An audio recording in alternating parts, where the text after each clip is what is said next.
الحمدللہ رب العالمین والصلاة والسلام علی رسولہ الکریم وعلی آلہ وصحبہ اجمعین ومن تبعہم بإحسان الی یوم الدین اما بعد۔ اصول فقہ کے آج کے درس میں چند مخصصات متصلہ اور ان کے مخصص ہونے کے لیے علماء نے جو شروط، قیود اور ضوابط بتلائے ہیں ان پہ مختصر گفتگو ہوگی۔ عزیز طلبہ، آپ جانتے ہیں اس سے پہلے کے درس میں آپ نے جو پڑھا تھا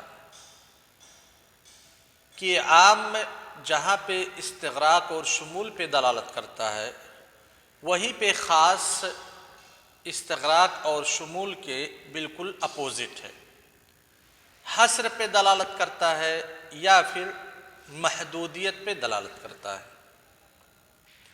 تخصیص کی تعریف بھی آپ نے جانی تھی کہ عام کے جو افراد ہیں کسی حکم کے تحت یہ افراد داخل ہوتے ہیں، ان افراد میں سے کچھ افراد کو، کچھ اشخاص کو اس عام حکم سے باہر نکال لیا جائے تو اس کو تخصیص کہتے ہیں۔ پھر شیخ عثیمین رحمہ اللہ تعالی نے مخصصات کی دو قسمیں کی تھیں، ایک تھا مخصص متصل اور ایک مخصص منفصل۔ مخصص متصل کا مطلب یہ ہے کہ عام اور تخصیص دونوں ایک ہی سیاق میں یا ایک ہی جملے میں موجود ہوں، اور مخصص منفصل کا مطلب یہ ہے کہ عام کا کوئی دوسرا جملہ ہو اور تخصیص جہاں پہ ہو رہی ہو وہ کوئی دوسرا جملہ ہو، دونوں کے درمیان ربط نہ ہو، ایک دوسرے سے ملے ہوئے نہ ہو۔ انہی مخصصات متصلہ کا تذکرہ کر رہے ہیں، یعنی جب لفظ عام اور لفظ تخصیص دونوں ایک ساتھ ملے ہوئے ہوں، ایک ہی جملے میں ہوں گے یا ایک ہی سیاق میں ہوں گے۔ مخصصات متصلہ کا تذکرہ کرتے ہوئے کہتے ہیں کہ مخصصات متصلہ کی تین قسمیں ہیں۔ سب سے پہلی قسم ہے استثناء۔ یہ وہی استثناء ہے جس کو ہم نحو کی کتابوں میں پڑھتے آئے ہیں، الا، حاشا، خلا، عدا، سوا وغیرہ۔ آپ نحو کی کتابوں میں ادات استثناء پڑھے ہیں، مستثنیٰ پڑھے ہیں، مستثنیٰ منہ پڑھے ہیں۔ مستثنیٰ منہ پہلے ہوتا ہے، پھر ادات استثناء ہوتا ہے، پھر مستثنیٰ ہوتا ہے۔ جیسے جاء القوم الا زید، اس جملے میں القوم مستثنیٰ منہ ہے، الا حرف استثناء ہے یا ادات استثناء ہے، اس کے بعد زید یہ مستثنیٰ ہے۔ آپ نے جب کہا جاء القوم الا زید، لفظ قوم یہ عموم پہ دلالت کرنے والے الفاظ میں سے ایک لفظ ہے، لہذا جتنے لوگ تھے سارے لوگ آ گئے، سارے لوگوں کی طرف کسی فعل کی نسبت کی گئی۔ وہ فعل کون سا ہے؟ ان کا آنا۔ سارے لوگ آ گئے، اس کے بعد جب آپ نے کہہ دیا الا زید، تو زید بھی قوم کے افراد میں سے ایک فرد ہے، لیکن آپ نے لفظ الا لگا کر کے زید کو اس قوم کے افراد میں سے نکال لیا جو قوم آ چکی تھی، یعنی زید نہیں آیا، تو وہی استثناء ہے۔ استثناء کی تعریف کرتے ہوئے کہتے ہیں کہ استثناء عام کے کچھ افراد کو الا یا اس کے اخوات کے ذریعہ سے باہر نکال لینا۔ کہتے ہیں اخراج بعض افراد العام، عام کے جو افراد ہیں ان میں سے کچھ کو نکال لینا، یعنی عام کے حکم میں ان کو داخل نہ کرنا۔ جیسے زید یہ قوم کے افراد میں سے ایک فرد ہے، لہذا آپ نے زید کو قوم کے حکم سے نکال لیا، جو قوم پہ حکم لگایا جا رہا تھا کہ قوم آ چکی ہے، اس حکم سے آپ نے زید کو خارج کر دیا۔ بے الا لفظ الا کے ذریعہ سے یا الا کے اخوات کے ذریعہ سے، یعنی جو ادوات استثناء ہیں ان کا استعمال کر کے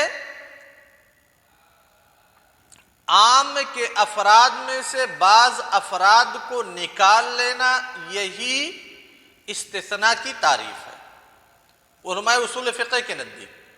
کیونکہ علماء اصول فقہ استدلال اور دلیل سے بحث کرتے ہیں، علماء نحو اعراب سے بحث کرتے ہیں، لہذا مستثنی متصل، مستثنی منقطع، یہ سب اعراب کی بحث ہوتی ہے۔ وہاں پہ بتلاتے ہیں کہ مستثنی جب آئے گا تو مرفوع ہوگا کہ منصوب ہوگا وغیرہ وغیرہ۔ یہاں پہ مرفوع اور منصوب کی بحث نہیں ہو رہی ہے، یہاں پہ استثناء صحیح ہوگا یا صحیح نہیں ہوگا، اس استثناء سے استدلال صحیح ہے یا صحیح نہیں ہے، اس کی بحث ہو رہی ہے۔ کہتے ہیں مستثنی عام کے افراد میں سے بعض افراد کو الا یا اس کے اخوات کے ذریعہ سے نکال لینا۔ جیسے مثال دی، ان الانسان لفی خسر، الانسان الف لام استغراق کے لیے ہے، تمام کے تمام انسان خسارے میں ہیں، یعنی جن لوگوں پہ بھی انسان کا کلمہ صادق آتا ہے سارے لوگ الانسان کے افراد ہیں، اور الانسان میں جو الف لام استغراق کے لیے ہے عموم کا فائدہ دیتا ہے، سارے انسان اس عموم کے افراد ہیں، سارے لوگ خسارے میں ہیں۔ اس کے بعد کہا الا الذین آمنوا وعملوا الصالحات، لفظ الا کا استثناء لفظ الا کے ذریعہ سے استثناء کیا، کہا الذین آمنوا، جو لوگ ایمان لائے اور نیک عمل کیے وہ لوگ خسارے میں نہیں ہیں۔ پہلے کہا گیا سارے لوگ خسارے میں ہیں، تمام کے تمام انسان خسارے میں ہیں، مومنین بھی انسان ہیں، وہ لوگ بھی خسارے میں داخل تھے، لیکن لفظ الا کے ذریعہ سے مومنین کو اس عموم کے حکم سے خارج کر دیا گیا۔ جو عموم کے افراد تھے مومنین، ان افراد میں سے مومنین کو لفظ الا کے ذریعہ سے باہر نکال لیا گیا، لہذا پتہ یہ چلا کہ مومنین خسارے میں نہیں ہیں، اس کے علاوہ جن لوگوں کے اندر ایمان نہیں پایا جاتا وہ خسارے میں ہیں۔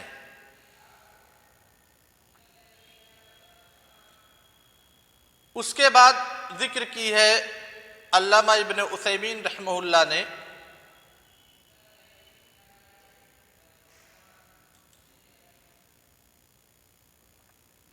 استثناء کے شروط، کہ استثناء کے شروط کیا ہے۔ آپ نے نحو میں پڑھا ہوگا کہ مستثنیٰ متصل ہوتا ہے، مستثنیٰ منقطع ہوتا ہے۔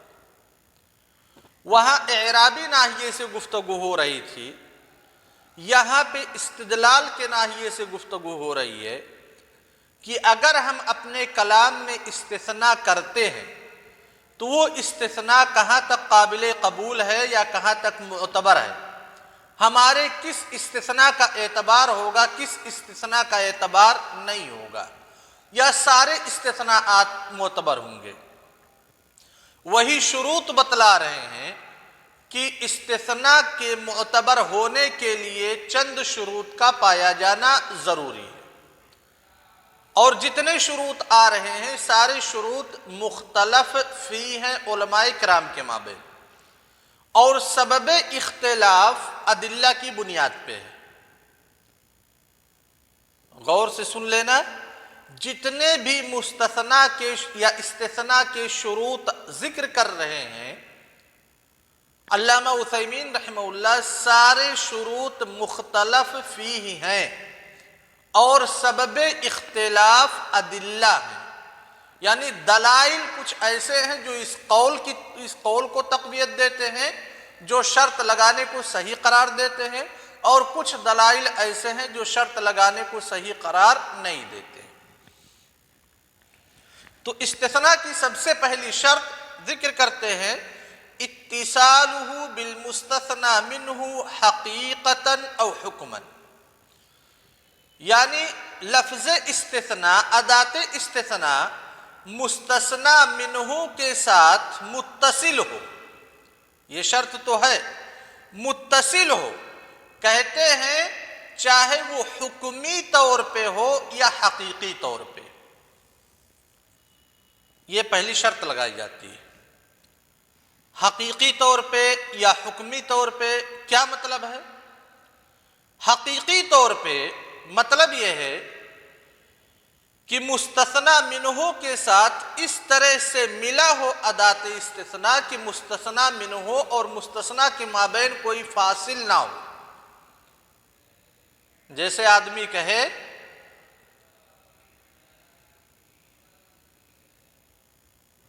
لہو علی عشرۃ دراہم الا ثلاثہ، یا اخذت من محمد عشرۃ روبیہ الا ثلاثہ، کیا مطلب ہوگا کہ میں نے محمد سے 7 روپے لیے، کیونکہ شروع میں آپ نے کہا اخذت من محمد عشرۃ روبیہ الا ثلاثہ، شروع میں آپ نے کہا 10 روپے میں نے محمد سے لیے، پھر اس کے بعد اس 10 کی جو عدد تھی اس میں سے بعض اعداد کو آپ نے نکال لیا لفظ الا کے ذریعہ سے، کہا الا ثلاثہ، مگر 3، 10 میں سے 3 آپ نے نکال دیا، کتنے باقی بچے؟ 7۔ گویا کہ آپ یہ خبر دے رہے ہیں کہ میں نے محمد سے 7 روپے لیے۔ اب دیکھیے ایک ہی جملے میں آپ کہہ رہے ہیں، یہاں پہ اتصال حقیقی بتلانا مقصود ہے کہ مستثنی جو ثلاثہ ہے، مستثنی منہ جو عشرہ روبیہ ہے، ان دونوں کے درمیان اتصال پایا جائے، کسی قسم کا انقطاع نہ پایا جائے۔ اخذت من محمد عشرۃ روبیہ الا ثلاث، اتصال بالکل موجود ہے، یہ حقیقی طور پہ ہو گیا۔ یا کہتے ہیں حکمی طور پہ پایا جائے، یعنی مستثنی کا آپ نے ذکر کیا، اس کے بعد چھینک آپ کو آ گئی، کھانسی آ گئی، جب چھینک آئی آپ کو، آپ کی بات منقطع ہو جائے گی۔ یعنی پھر آپ نے جیسے کہا اخذت من محمد عشرہ روبیہ، یہ کھانسی آ گئی، الا ثلاث، کھانسی آنے کے بعد یا چھینک آنے کے بعد یا کوئی بھی ایسی اضطراری کیفیت ہونے کے بعد جو آپ کے کلام کو منقطع کر دے، اور وہ کیفیت طاری ہونے کے بعد آپ بول نہیں سکتے، آپ کو اپنی بات روکنی پڑے گی۔ جیسے مثال دیا چھینک آنا، کھانسی آنا، اس کے بعد آپ نے حرف استثناء کا ذکر کیا اور مستثنی کا ذکر کیا، تو یہ بھی متصل مانا جائے گا۔ متصل حقیقی تو نہیں، یہ دیکھنے میں تو لگ رہا ہے کہ کھانسی آ گئی، مستثنی اور مستثنی منہ کے درمیان کھانسی نے فاصلہ پیدا کر دیا، چھینک نے فاصلہ پیدا کر دیا، لیکن حکماً کیونکہ کھانسی اور چھینک پہ انسان کا اختیار نہیں ہے، لہذا اس مستثنی کو مستثنی منہ سے متصل مانا جائے گا۔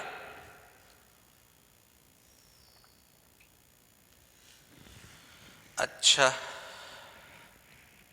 یہ تو مسئلہ ہو گیا۔ اب اگر یہ شرط کسی کے اندر نہیں پائی جا رہی ہے، یعنی پہلے مستثنی منہ کا ذکر کیا، اس کے بعد بیچ میں فاصل لے آئے، پھر مستثنی کا ذکر کیا، تو کیا اس استثناء کا اعتبار ہوگا کہ نہیں ہوگا؟ جیسے کہہ دیے اخذت من محمد عشرۃ روبیہ،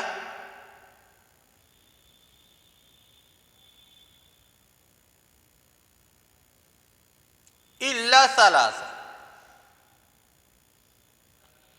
نہ مجھے چھینک آئی نہ کھانسی آئی،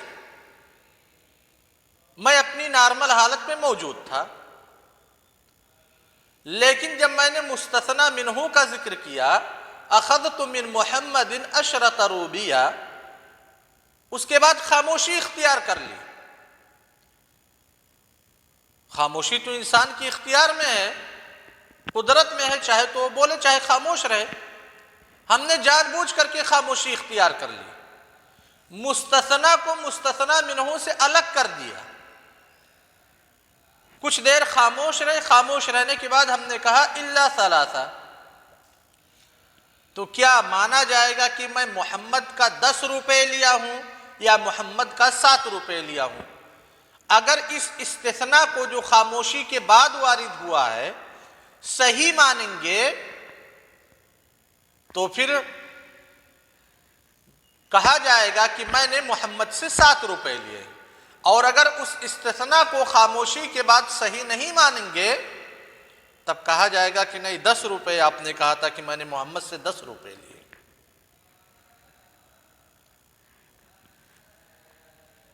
دوسری مثال اس کی کہ مستثنی اور مستثنی منہ نہ حقیقی طور پہ متصل ہو نہ حکمی طور پہ۔ جیسے ایوب کو میں خبر دے رہا ہوں، ایوب سے کہہ رہا ہوں ایوب سجل ھذا فی دفترک، اپنے کاپی میں نوٹ کر لو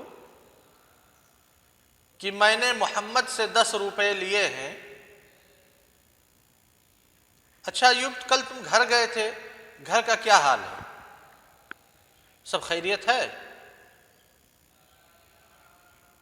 ایوب نے جواب دیا سوائے 3 روپے کے، یعنی مستثنی اور مستثنی منہ کے بیچ میں کوئی دوسرا کلام میں داخل کر دو۔ میں بتلا رہا تھا کہ محمد سے میں نے کتنے روپے لیے، شروع میں کہا 10 روپے لیے، اب ایوب سے میں خیریت پوچھنے لگا، یہ خیریت تو محمد سے لین دین میں داخل نہیں ہے، دوسرا کلام ہے۔ پھر اس دوسرے کلام کے بعد میں نے استثناء کر دیا، کہا الا ثلاثہ، سوائے 3 روپے کے۔ تو اب ایوب کاپی میں کیا نوٹ کریں گے، یا ایوب کیا سمجھیں گے کہ میں نے محمد سے 10 روپے لیے یا 7 روپے؟ اگر اس فاصل کا اعتبار نہیں ہوگا، یعنی اتصال کی شرط نہیں لگائی جائے گی، مستثنی اور مستثنی منہ کے مابین اتصال کی شرط نہیں لگائی جائے گی، تب تو یہ استثناء صحیح ہوگا، یعنی میں بتلا رہا ہوں کہ محمد سے میں نے 7 روپے لیے۔ لیکن اگر اتصال مستثنی منہ اور مستثنی کے مابین اتصال کی شرط لگائی جائے گی، تب جو ہم نے بعد میں استثناء کیا سوائے 3 روپے کے، اس 3 روپے کا کوئی اعتبار نہیں ہے، میرے اوپر جو ذمہ ہوگا محمد کا وہ 10 روپے ہوگا۔ اگر قاضی کے پاس یہ معاملہ پہنچتا ہے تو قاضی کہے گا آپ نے 10 روپے کا اقرار کیا ہے کہ آپ محمد سے 10 روپے لیے؟ ہم کہیں گے نہیں، ہم نے استثناء کیا تھا۔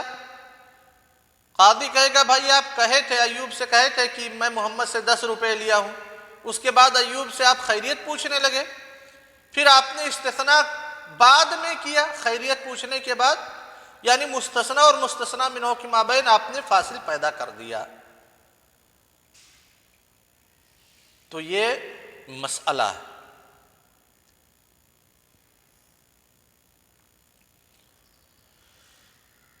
اب اسی مسئلے میں ایک چیز اور ہے، تو جو استثناء کیا جائے گا اس حقیقت میں اس استثناء کا کوئی اعتبار نہیں ہوگا، یعنی جو ہم نے استثناء کیا، جیسے مسئلہ اس وقت گمبھیر ہو جاتا ہے، جیسے ایک آدمی کی 3 بیویاں ہیں، ایک آدمی کی 3 بیویاں، اس نے کہہ دیا